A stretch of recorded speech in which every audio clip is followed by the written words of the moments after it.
Goeiemôre. Ek groet jou vanmôre uit hierdie pragtige Oos-Vrystaatse bekend staan as Bloemanshoek. Jy kan seker aflei dat ons voorgeslagte met hierdie gebied in verband staan.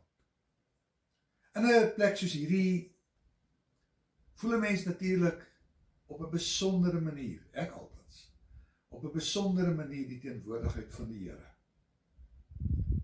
Maar nou is dit gelukkig waar dat die Here nie net op Bloemanshoek teenwoordig is nie.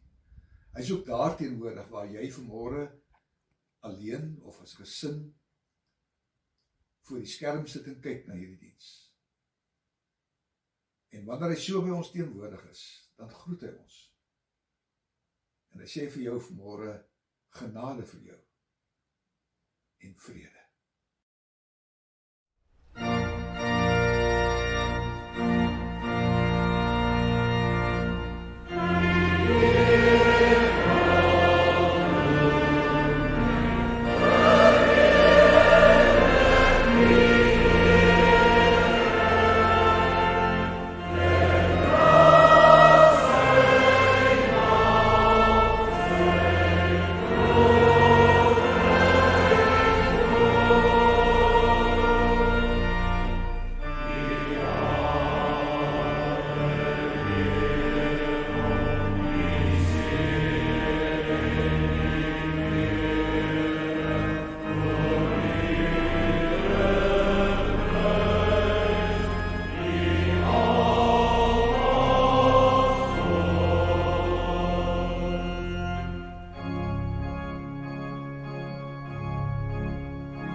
Voordat ons 'n paar gedagtes wissel oor die woord van die Here, kom ons bid saam. Here, baie dankie dat U op 'n wonderlike manier U skepping gemaak het.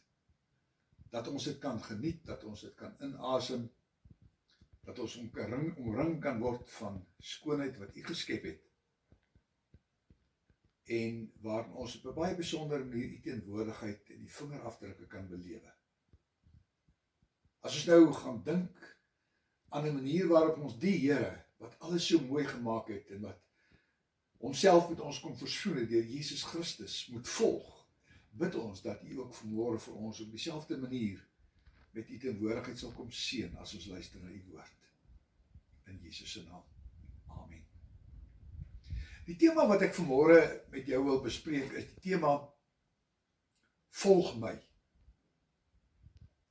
En miskien 'n bietjie later die vraag, watter Jesus volg ons nou eintlik?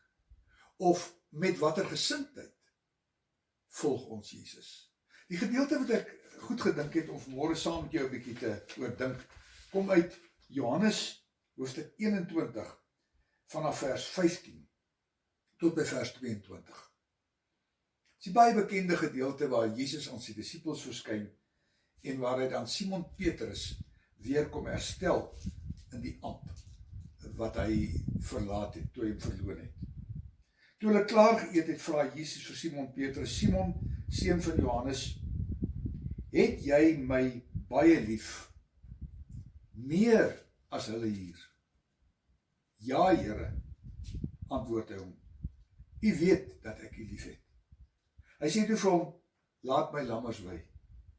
Jesus vra hom 'n tweede keer, Simon, seun van Johannes, het jy my baie lief? Ja, Here, antwoord hy hom. U weet dat ek u lief het. Hy sê toe vir hom, pas my skape op. Jesus vra hom die derde keer, Simon, seun van Johannes, het jy my lief? Petrus het baie bedroef geword, omdat Jesus hom die derde keer gevra het jy my lief? En hy antwoord hom, Here, u weet alles. U weet dat ek u lief het. Hy sê toe vir hom, laat my skape wei, want dit verseker ek jou. Toe jy jonger was, het jy jouself jou klere vasgemaak, en jy het gegaan waar jy wil. Maar wanneer jy oud is, sal jy jou hande uitsteek en iemand anders sal jou vasmaak en jou bring waar jy nie wil wees nie. Dit het Jesus gesê en daarmee aangedui deur watter dood Petrus God sou verheerlik. Ons weet almal uit oorlewering dat Petrus ook 'n kruisdood gesterf het ter wille van Jesus. Daarna sê hy vir hom, volg my. Toe Petrus omdraai, sien hy die disipel volg vir wie Jesus baie lief was, wat ook by die maaltyd na Jesus se kant toe oorgeleun het en hom gevra het, Here, wie is die verraaier? En toe Petrus hom dan sien, vra Petrus vir Jesus, Here, en wat vir hom? Jesus antwoord hom, as ek wil hê dat hy in die lewe moet bly totdat ek weer kom, is dit nie jou saak nie. Volg jy my? Volg my. Ek lees in hierdie week wat ek 'n bietjie in vakansie was, 'n baie interessante boek van iemand wat skrywe oor 'n klomp terme wat 'n mens in die geloofsopvoeding wat jy kry as 'n kind raakloop, en wat dikwels in die Bybel herhaal word, wat mense op 'n bepaalde manier verstaan. En een van die baie wat hy uitlig, is die uitdrukking, volg my. En dit het my nogal getref, want dit is so, dat in die Bybel die gedagte van om die Here te volg eintlik 'n baie ou gedagte is. Trouwens, mens vind dit eintlik in wese al by die roeping van Abraham. Wanneer God vir Abraham sê, volg my, gaan na 'n land toe, wat ek vir jou sal gee, en wat jou 'n groot volk en 'n groot nageslag gaan gee. In wese sê Jesus, of die Here vir hom, volg my. En wanneer Christus na die wêreld toe kom, en hy roep sy eerste disipels bymekaar, dan sê hy dit vir hulle. Kom agter my aan. Volg my. Op 'n keer roep hy die tollenaar, Levi, of Matteus. En hy sê vir hom, volg my. En Matteus en Lukas maak nogal baie daarvan om vir ons te verduidelik, dat om Jesus te volg, nogal iets vra van jou. Hulle sê al twee, dit vra dat jy jouself moet verloon. Dat jy Christus moet bo alles stel. Dat jy jou kruis moet opneem, dat jy vervolg kan word. Dat jy gerief kan ontbeer. Trouwens, Jesus het op 'n plek gesê, wie my volg moet weet, dat hy nie eers in die bevoorregte posisie van jakkalse en voëls is nie, want sê hy, jakkalse het gate en voëls het neste, maar die seun van die mens weet, dit was nie waar kan hy sy kop neerlê nie. Om Christus te volg, vra dikwels iets van jou. Kom ons kyk 'n bietjie wat sê die teks wat ons saam gelees het. As 'n mens hierdie insident gaan lees, dan kom jy agter dat die konteks daarvan is 'n week gelede en die verskriklike Golgotha gebeure gebeur. Ons ken almal die verhaal van Petrus. En hierdie week moes vir Petrus 'n verskriklike week gewees het. Want Christus verskyn nou na 8 dae, verskyn hy aan sy disippels. En dit moes vir Petrus 'n verskriklike week van wroging gewees het. Want hy was gewaarsku. In al jou voortvarendheid, Petrus, gaan jy my verloon. Hy wou dit nie glo nie. En toe sê Jesus hom, dit sal bevestig word deur 'n hoenderhaan wat kraai. En net 'n paar uur later, toe gebeur dit. Toe verloon hy Jesus. Op 'n kritiese moment van Christus se verhoor, waar hy, ek dink altyd daaraan, die voorreg gehad het om te sê, hoor, hierdie is 'n klomp leuns wat julle oor hom vertel, ek was daar. Ek het gehoor wat hy gesê het, ek het gesien wat hy gedoen het. Maar 'n jong diensmeisie konfronteer hom. En dan ontken hy 3 keer, vloekend. Ek sweer, ek ken hom nie. Ek weet nie waarvan julle praat nie. En dan kraai daar 'n hoenderhaan. Op die oomblik toe Jesus sy getuienis die nodigste gehad het hy sy meester verloon. Ek dink die week was vir hom 'n week van emosionele skuldhel. En dan toets Christus hom 3 keer. Net soos hy Christus 3 keer verloon het. Nie dat dit regtig enige waarde het nie, maar 3 keer, net soos Petrus, toets Christus vir Petrus. Het jy my baie lief? Regtig? Het jy my regtig lief? Meer as hulle hier? Petrus, het jy my lief? En vir die tweede keer in 8 dae bars Petrus in trane uit. Hierdie keer omdat Jesus dit vir hom vra. En hierdie keer sê hy vir Jesus, Here, U weet tog alles. Toe ek het gelees het en voorberei, toe dink ek daaraan, so eintlik kon Jesus vir hom sê, ja Petrus, juis omdat ek alles weet. Juis omdat ek jou ken, juis omdat ek weet wat gebeur het. Juis daarom vra ek vir jou. Ek het rede om vir jou te vra. Het jy my regtig lief? Maar Petrus, as jy my so lief het, volg my. En dis asof Jesus wil toevoeg, onthou, jakkals het gate, voëls het neste, maar die Here het nie 'n plek op sy kop neer te lê nie. Waar Jesus ingaan, vra dikwels groot opoffering van die een wat hom volg. Volg my. Maar Petrus, nou is dit anders as in die verlede. Want in die verlede het jy my gevolg omdat dit vir jou redelik gerieflik was. Want duisende mense het my gevolg. Jy was die woordvoerder. Jy was erken gewees as die hoof van hierdie geselskap, hierdie toergeselskap. Jy het gepraat. Jy was in die glanslig van iemand wat groot wonderwerke gedoen het en groot preke gelewer het terwyl duisende geluister het. Maar dit is ook op hierdie pad wat jy gesneuwel het. Dis ook hierdie pad van glansryke roem wat jy geval het. Wat jy my kom verloon het. Die Jesus wat jy nou volg, en wat jy nou volg is anders, want hy was dood. Hy het opgestaan nou, en hy lewe, en dit verander sy situasie totaal en al. Dit is nie meer dieselfde situasie as wat jy my eertyds gevolg het, toe dit terwille van jouself was nie. Want jy sien Petrus, in die toekoms wat voorlê, in die jare wat voorlê, gaan hierdie opgestaande Here, en verheerlik die Here nog baie vervolg word. Maar hierdie keer gaan nie hy nie, maar jy dit aan jou lyf voel. Dit is die pad waarop jy gaan volg. En Jesus het geweet, jy gaan uiteindelik ook sterwe terwille van my. Weet jy dit alles, Petrus? As jy my regtig lief het, volg jy my. Die vraag is, kan 'n mens die verkeerde Jesus volg? Kan 'n mens die verkeerde Jesus volg? Nie dat daar 2 soorte Jesus is. Jesus is net een Here. Maar die omstandighede waarin Petrus gekonfronteer word met Christus is totaal en al verskillend.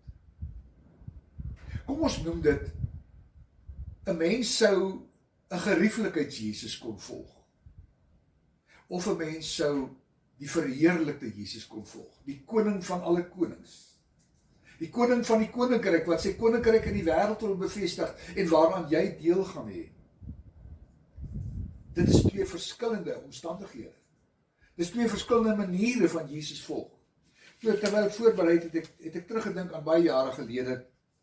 Dit was hier in die jare 1975, 76, eintlik was dit maar 76. Die geskiedenis van daardie tyd was 'n polities gelaaide geskiedenis. Met studente onluste, met mense wat dood is in die konfrontasie met die owerhede. En in daardie tyd het ek my studies op Stellenbosch voltooi. En daar was elke jaar op Stellenbosch 'n groot sendingweek gehou gewees. En baie bekende predikers oor die wêreld was uitgenooi om die sendingweke te kon hou. So was daardie jaar iemand uitgenooi met die naam van Dr. Michael Green van Engeland. 'n Baie bekende evangelisasieprediker wat baie boeke geskryf het en wat baie gewild en baie beroemd was. En hy het die reeks kom lewer op Stellenbosch. En die heel eerste aand het Michael Green vir ons baie mooi laat verstaan dat hierdie week hy nie gaan doekies omdraai nie. Hierdie week gaan hy profeties praat oor die omstandighede waarin hierdie land is. Gaan hy profeties praat oor ons omstandighede wat uitloop op moeilikheid. En hy het reguit gepraat. En hy het die gelowiges in die kerk opgeroep tot aksie. Die volgende dag het van die bekendes in die kerk bymekaar gekom en besluit Michael Green gaan nie hierdie reeks voltooi nie. En daardie aand was hy op 'n vliegtuig terug na die Verenigde Koninkryk toe. En 'n ander plaaslike dominee is gekry om die reeks te kom voltooi. En ek sal nooit vergeet nie, hy het die reeks behandel, die reeks wat hy kom behandel het was Volg my. En terwyl ek hierdie boek gelees het en terwyl ek voorberei het, ek daaraan gedink dat ons hier klassieke voorbeeld het van twee soorte manier om Jesus te volg. Ons kan Jesus volg op 'n ongemaklike manier. Op 'n manier wat anders is as wat die wêreld aangewoond is. Maar op 'n manier wat die profetiese verheerlikte koning van die koninkryk sigbaar gestel word en teenwoordig gestel word. En wat dit ongemaklik maak vir mense wat nie met hom saamstem nie. Of jy kan hom volg, soos wat ek vandag terugskou daarna kyk, op 'n manier wat van aan ons bekend was, wat almal van ons het baie keer in ons lewe gehoor, volg my, kom tot bekering, bely jou sondes, maar moet net nie roer aan die status quo nie. Want na al die bekerings het niks verander nie. Niks het verander nie. Die evangelie wat ek en jy in glo, gaan nie verander nie. Die Jesus wat ek en jy in glo, gaan ook nie verander nie. Hy bly steeds, soos in Petrus se tweede geval, die opgestaane koning, die verheerlikte koning, die koning van die koninkryk. Wie se liefde en wie se uitreik en wie se omgee aan die wêreld dikwels vir mense ongemaklik maak, omdat dit nie inpas by hulle definisie van omgee en van uitreik en van liefde nie. En dan neig ek om van Christus se gerieflikheid Jesus te maak. 'n Jesus wat ek liewer volg terwyl dit in my beter gaan. 'n Jesus wat netjies inpas in my definisie van liefde en van omgee en van naaste. 'n Jesus wat uitsluit en wat nie insluit nie. En ons bevind onsself in 'n tyd waarin daar baie groot uitdagings aan die kerk gestel gaan word. Want ons leef in 'n veranderende wêreld, 'n sterk veranderende wêreld, waar die koning van die koning se stem gehoor sal moet word. Sy liefde en sy uitreik en sy omgee ervaar sal moet word in ons omstandighede, op 'n manier wat vir baie mense sal aanstoot gee. En dit is daardie Jesus wat vanmôre vir ons sê, volg my. Terwyl ek voorberei het ek gedink, is daar 'n manier waarop mens eerlik met jouself kan wees en 'n toets kan aanlê, watter Jesus of watter manier ek vir Jesus volg. En toe onthou ek, miskien sal dit goed wees as ons 'n geluisie gaan maak van die dinge waaroor ons gereeld bid. Gaan kyk 'n bietjie na jou gebedslewe. Waarvoor bid jy? Waaroor bid jy? Gaan dit oor jou gemak? Gaan dit oor jou ongemak? Gaan dit oor jou ongerief? Gaan dit oor die dinge wat jy moet ontbeer? Gaan dit oor 'n ongemaklike tyd waarin jy onseker is? Of gaan dit in 'n tyd, oor 'n tyd waarin dit gaan oor God en sy koninkryk? Of gaan jou gebede oor 'n omstandigheid waarin die koning van die konings verheerlik moet word en sigbaar moet word Vraag is, wat wil ons hê moet verander? Ek dink dit gee vir ons die antwoord oor die manier waarop ons besig is om te reageer op Jesus se uitnodiging. Volg my. Volg my. En dat ek en jy nie, soos Petrus op die einde van hierdie gedeelte, sy aandag afgelei word deur allerlei dinge wat nie belangrik is nie. Dat Jesus vanmôre vir jou sê, hierdie dinge gaan jou eintlik nie aan nie. Volg jy my. Dit is regtig my gebed, dat die Here deur sy Gees jou en my eerlik sal laat maak oor ons liefde vir Jesus, wat jy sien, dit gaan bepaal op watter manier ons hom gaan volg. Here, baie dankie dat U ons nog steeds uitnooi om U te volg. Baie dankie dat ons U mag volg. Dankie dat ons die gesandte van U koninkryk kan wees. Dat U ons vertrou met U koninkryk. O Here, rus ons toe met U Gees. Help ons om vreesloos in hierdie wêreld te kan wees wat U wil hê ons moet wees. Kom raak ons lewens en ons lippe aan wanneer ons praat. Kom raak ons hande en ons voete aan wanneer ons dinge doen in plekke waarheen ons gaan, sodat ons sal volg waar Jesus is, dat ons nie voor Jesus sal uitloop nie, maar hom sal volg na plekke wat dikwels selfs ongemaklik is. Dikwels nie inpas by ons definisie van liefde en van omgee en uitreik nie. Omvorm ons, Here, dat ons U regtig kan volg. In Jesus se naam. Amen. En as ons U nou groet vanuit hierdie baie mooi wêreld, en ons het vanmôre besluit om vir Christus te volg, soos hy gevolg sal wil word, weet dan dat sy genade, sy barmhartigheid, sy liefde, sy teenwoordigheid, die feit dat hy jou gebede gaan verhoor en vir jou gaan onderskraag in alles, dat dit alles 'n werklikheid is. Seën vir jou.